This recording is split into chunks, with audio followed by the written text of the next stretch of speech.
as we want to talk about case horsepower. Ladies and gentlemen, welcome to the stage, Dale and Elmer Haug of Centralia, Kansas, the Temptation pulling team. Gentlemen, I'll allow you to introduce yourselves. That way the audience knows who is who. And just thanks for coming on and let us know how things are going tonight. I'm Dale Haug, youngest of the crew of Temptation pulling team, or as far as the ones that are driving. I'm Elmer, dad to all these guys, kids.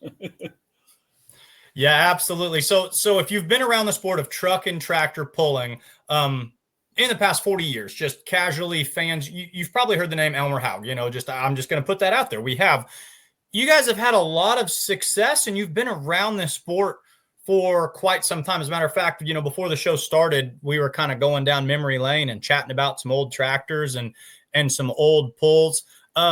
Congratulations on the Pullers Championship. That's the next big step. Let's start off with the future. We'll get to the past, but let's start with the future. One tractor got voted in. One tractor was an automatic bid. How's it feel to have both Temptations headed out to Nashville, Illinois to be pulling May 16th and 17th?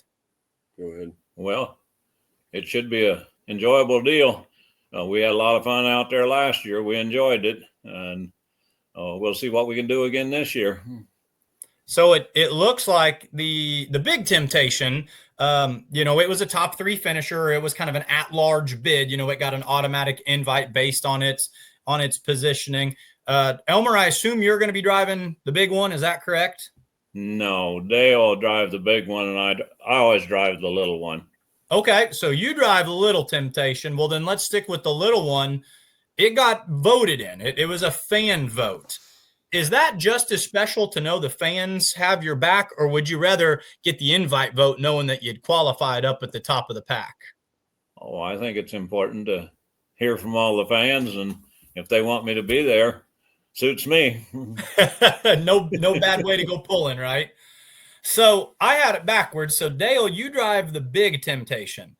Yeah, Tell us about your vehicle and how it compares to Little Temptation, and then we'll go ahead and talk a little bit of history. That big one's kind of changed colors over the years. Kind of just give us the lowdown on the big Temptation, everything we need to know about it. Yeah, Brian and I both trade back and forth, and then like the little tractor, my other brother Rodney will jump in there and drive it. So just so we got the basis there. The big tractors, the name's been different colors and different sheet metal. The real early days, it would have been white with different graphics, and then a couple different graphics jobs on it. And then since we went to lightweight with the 1370 or 1270 style sheet metal, the Desert Sunset, this chassis and tractor has always been this color here. So the big Temptation, whichever one has been monikered as big, be it, the white sheet metal, which I'll bring a picture up of that in just a second, or this beautiful cream sheet metal that it's got on it. It originally was a 7500 or a heavy super. Is that right? Is that where it lived? And Little Temptation was always a light super, or where did they kind of fall, in their original forms? Years and years ago, before I was even in the driver's seat, we had two tractors pulling like with NK and Bush Association. And the one tractor had the great big wide fenders on it and ran the heavier classes. And then the other tractor was running some lighter classes. And I'm talking 30 years ago. Well, when we come back out with the second tractor, 2022 or 21, or not 21, 2001, when we come back out with the second tractor, we really didn't want to do Temptation 2 or something like that. So we just went back to big and Little Temptation, and it just sounds good instead of trying to label it something else. Let's jump back over here to Elmer. Do you have one that you kind of consider your bread and butter? Is Little kind of your one, or back in the day, were you just as comfortable on either of them? Well, I've always driven the little tractor off and on back when the big tractor was a white tractor, white colored tractor. I drove it a few times, but this yellow one, I've never driven it. That's been the boys' toy. And the black one's always been my deal all the way from beginning on. We started out years and years ago, it wasn't Little Temptation. It was a Weekend Temptation. Okay. And then when we decided to build the second one, we dropped the Weekend and put Big on the other one and Little on the black one. Well, it was a white tractor yet then. Mm-hmm. So it's took a lot of years to get it up to where we are now. Let's I'm going to throw those pictures up here again. And I kind of remember I kind of stepped away from pulling a little bit when I went to college and tried to focus on, career goals and whatnot, which I don't know if that was successful. But I know that kind of when I came back, there was kind of a renaissance or a revolution, and the tractors had gotten complete facelifts.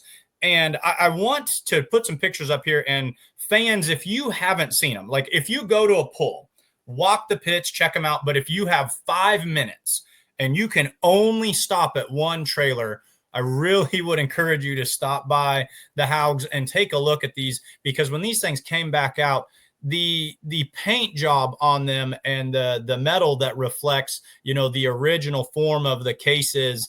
And of course, the eagles on the side, which you can see that all the way back on the steam engines in the days of J.I. Case. Do you get fans coming by and looking at these things that can't wait to take a picture? Or do you get old school diehard Case guys? What's their impression when they come and check this stuff out? You guys have to be a fan favorite out in the pits. Well, the Desert Sunset color on the big one, when we came out with it, we had many, many fans would come up and say that, yeah, I can't believe that you put the old original Case color on this tractor. And this happened many times. But, and the black tractor, it's been black for a lot of years, and used to have some stripes on the side, and then we went to the big eagle on the side, and both of those combinations was very interesting. I'm going to ask a question that, and if you want to reach through the monitor and slap me because the answer is so obvious, you have my permission to, but just how loyal are you guys to the brand of Case? I mean, that's kind of any announcer. I mean, that's announcer 101. When they hand you a microphone and you're talking about the Haugs, you mention, the collection you guys have in Centralia, and you just talk about the brand and what it means to you guys. Well, Elmer, when we were talking about trying to get a better set of aluminum heads at one time and having another builder build some for us, that was back when one builder was getting a better reputation, or had his name starting to get out there, that he supposedly had a head far superior over to others.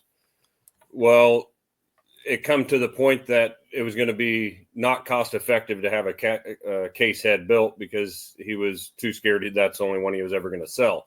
So he goes, well, I'll need another $20,000 or $30,000 on top of the international head.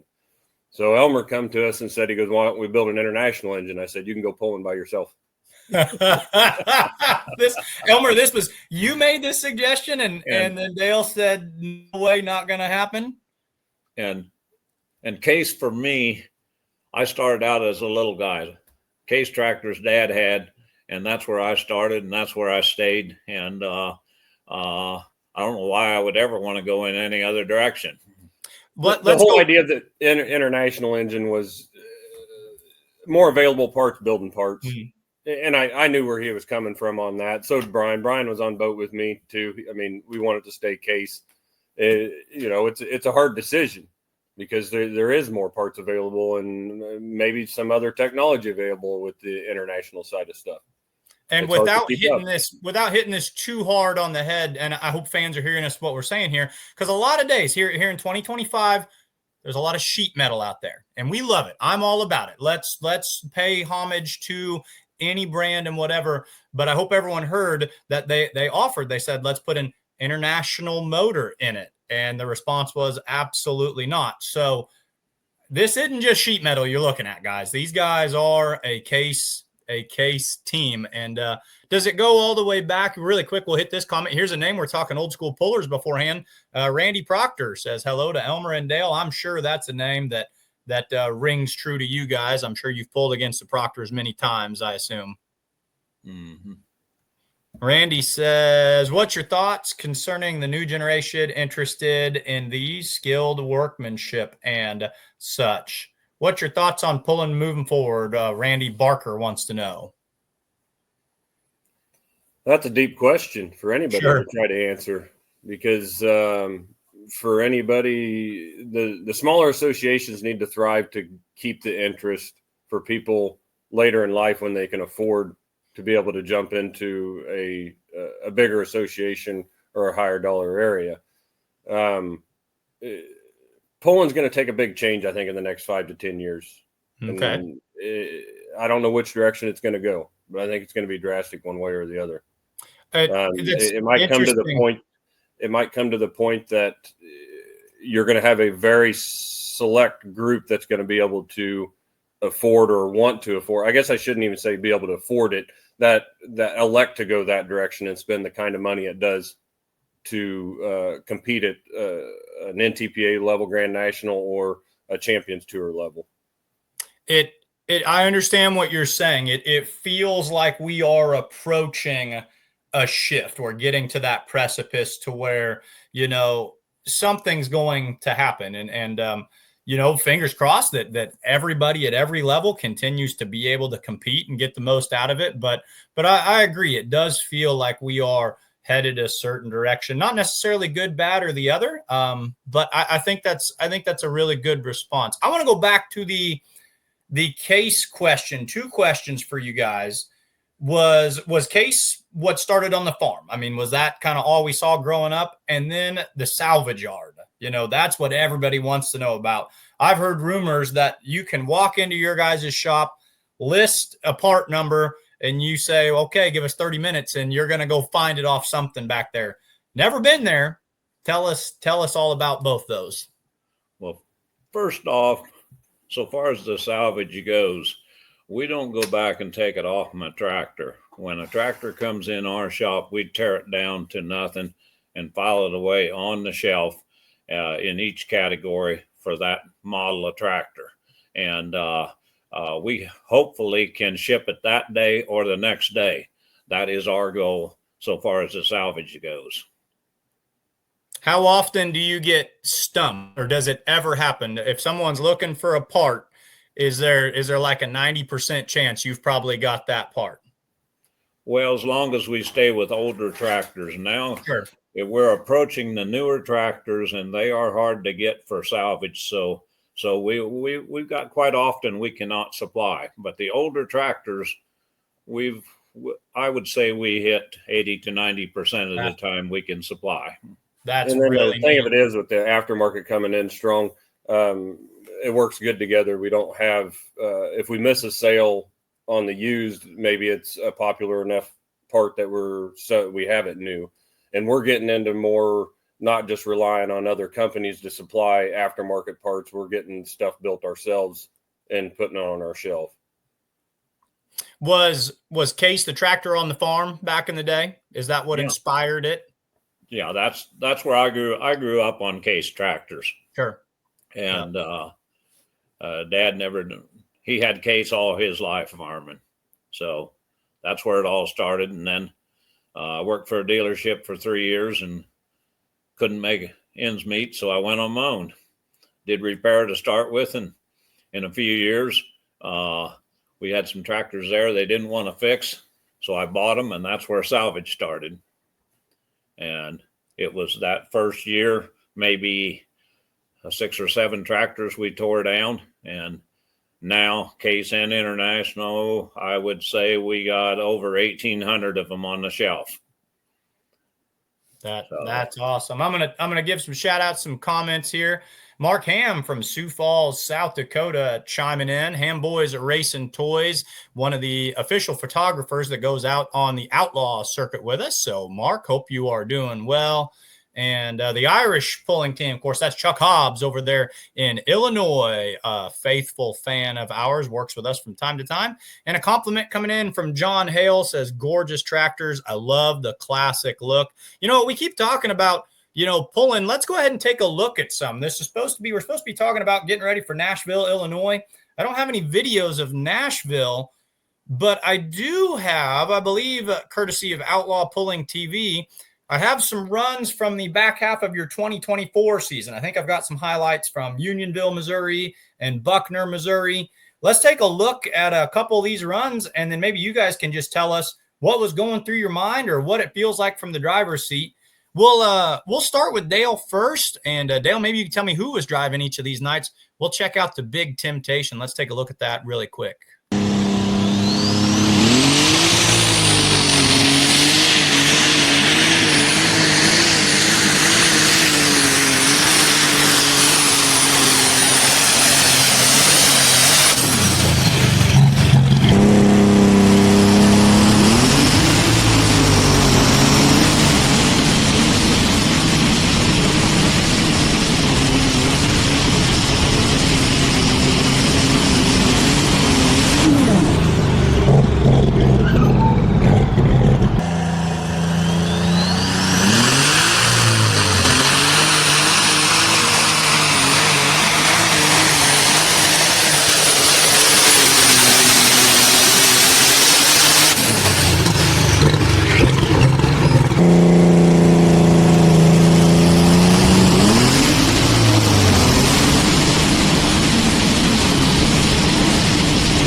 All right, a couple of angles there from Unionville and Buckner from both the sled cam and the end of the camera. Who was driving, and walk us through what a typical run down one of those tracks feels like. I would have been driving that weekend. Brian would have been there the weekend or the year before. I got the gray helmet now, I guess is the easiest way to put it. I definitely at Unionville, I know, and well, both of them, definitely Buckner. I come out way too hard. Sometimes that tractor will hook up a lot quicker than other people's tractors. I can get on it a little faster, but it just didn't quite work down there. And even at Unionville, it didn't hook up quite like I wanted it to, but it was up and down too much. Should have had a little bit of weight off the front end, and I think it probably would have hooked up better out of the hole like it normally does if it had a little less weight on the front end. Do you remember how you finished those weekends? I wanted to say I thought you won at Buckner. Yes, at Buckner. He did. Buckner maybe, but Unionville, I think we were second or third. Yeah, I think Whitworth's one. Yeah, Scott, or I was gonna say it wasn't Scott, but it was Colton. I think Colton. Of course, Colton was on a tear this past summer. You know, he was a man on a mission. But yeah, I think he came out on top. You know, that's interesting. Dale, are you a bit of a perfectionist? You walk away with a win and you say, okay, here's what I could have done better. Do you guys use that? Will you use video and go back and kind of examine your driving style? Do you use that data? I have in the past, especially like with pulling with PPL. A lot of the times with a lot of the broadcasts that they've had,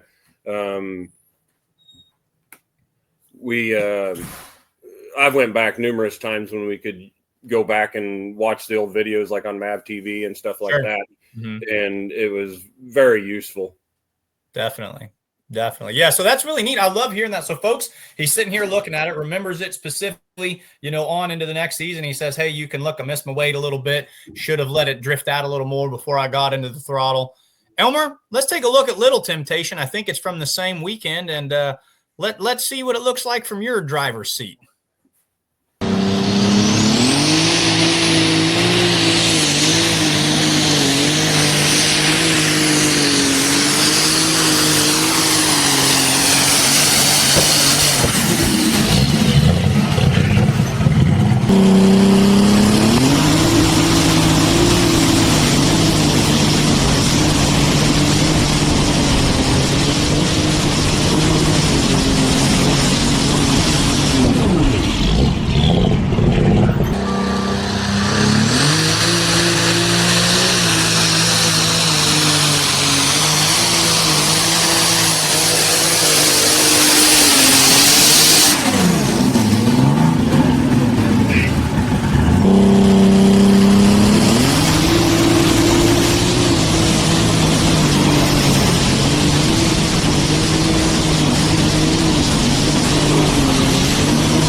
right, looking back on it, what do you think from that vantage point?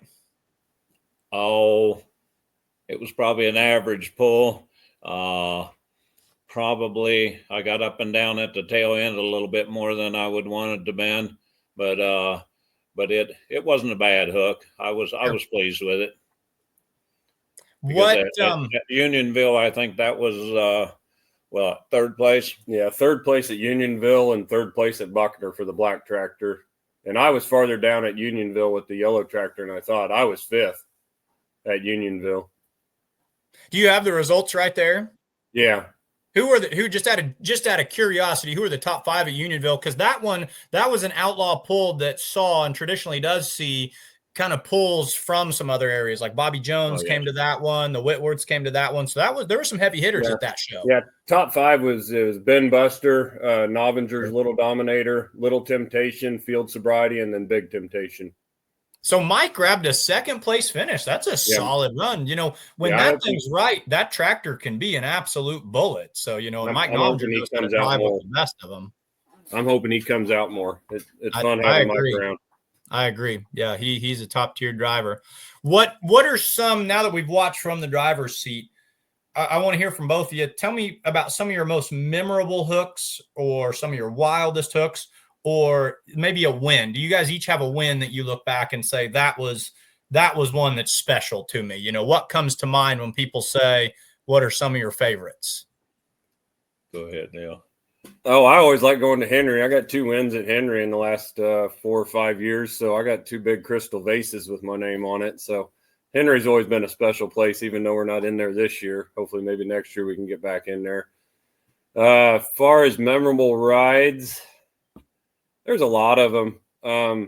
There was one crazy one, not crazy one. It was just a fast drive. It was up at Pierce, Nebraska. I think it was with a Nebraska bush hook. And they were questioning whether the track was going to be good for us or not. And because there was like R2s, Hoffman, Green Lightning.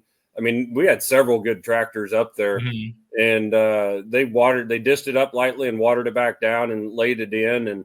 And I think Hoffman was out there at like 350 or 360 or something like that.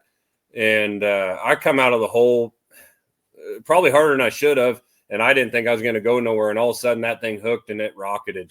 And I think one of the guys with X Factor, I can't remember which sled guy, but he thought he clocked it at 38 mile an hour. And he goes, it set him back in the seat that his head come back. And I mean, that run up there was just unreal because it started out like I wasn't going to get a good hook, and then it just rocketed. Fans, 34 is the fastest distance I've ever called or announced when I've been at, working one of these pulls. 38 is, what was your distance? it was almost 400 because I didn't hit the 400 foot club there. Oh, that's wild. I mean, it was on a rocket. It was on rails. And those passes there, you just cherish. I've only had a couple.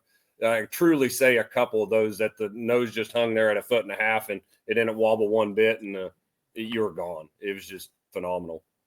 That's got to be a feeling that's almost indescribable or irreplaceable when you're on a pass like that. Because you're not going fast like a drag car, but it will set you back in the seat yet. I mean, you can feel any puller out there. I don't care which classification it is. If you're tied down in the seat, when you're hooked and going. Yep. Elmer, what stands out in your mind?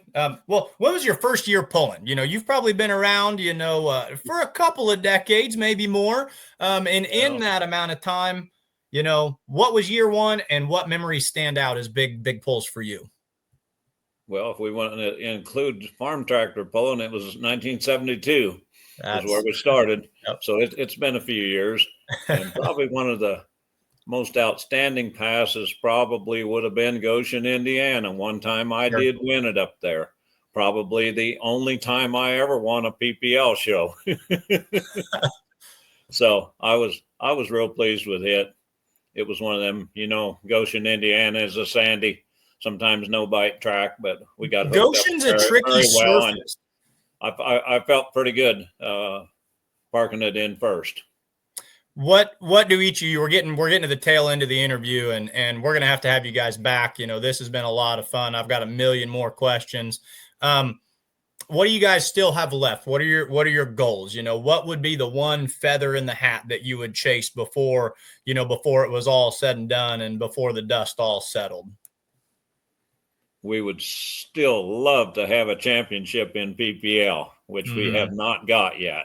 We were very close twice and had breakage and stopped the big tractor from taking the championship. But it would be very nice if we could come in and win one of these sometime. Dale, what's still left in the, what's the golden gem that you're still chasing? That right there. I mean, it'd be nice to come away with a championship, and it's a lot of hard work. Most people out there, even if they're pulling something lesser, they do not realize the hours of all of us that are pushing their equipment to the max on how many hours we put in. And if it's not the championship, I would like to hit a couple other poles down the line, go back and maybe hook just here and there and just pick up some places back east that we've never hooked at. Yeah, that's one thing with you guys being in Kansas, it does, you start getting out there to where, like Wisner is maybe closer than a Bowling Green or something like that. You're a good long ways from getting out there into the heart of NTPA country. Well, gentlemen, I wish you the best of luck. Nashville, Illinois, May 16th and 17th. Elmer and Dale Haug going to be piloting the iconic Case tractors, the Big and Little Temptation, both an at-large invite and a fan vote. The whole team's coming out there. Both tractors are coming out there. Thank you for coming on this evening. Anybody you need to thank before I let you guys go? ElmersRepair.com. There you go.